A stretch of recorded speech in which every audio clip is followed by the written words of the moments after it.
The public indictment, a multi-million-dollar penthouse overlooking the Manhattan skyline. The dining table is set for 30 elite guests. Oilia, a top-tier surgeon, sits calmly as her father, billionaire real estate mogul Gerald Harrison, stands up.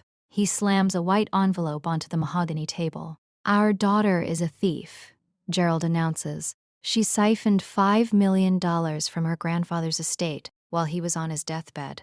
Silence falls.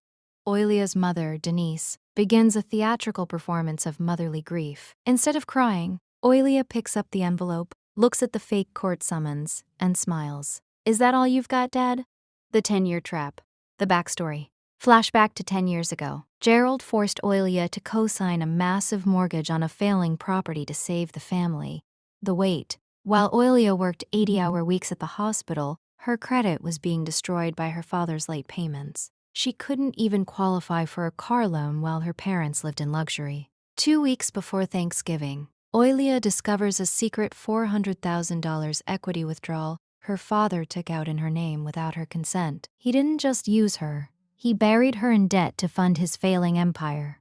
The ghost in the attic. The investigation. Oilia hires a forensic accountant and a private investigator. They track down Aunt Ruth, the black sheep of the family who hasn't been seen in a decade. The truth, Ruth reveals that Gerald spent 3 years gaslighting his dying father, Earl, telling him that Oilia hated him and refused to visit. The evidence, Ruth hands Oilia a shoebox full of letters Earl wrote to her that Gerald intercepted. Inside is also the real handwritten will, dated much later than the one Gerald filed in probate. The fake summons. Back to the table. Gerald is gloating. "I'm suing you for every penny, Oilia. This summons is just the start." The countermove. Oilia stands up.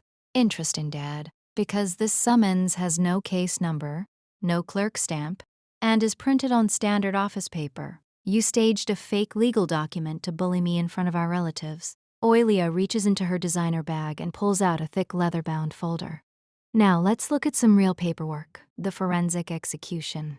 The signature." Oilia passes around a side-by-side comparison. The left side is the will Gerald filed. The right side is 17 authentic signatures from her grandfather. The forgery is obvious to everyone at the table. The money trail.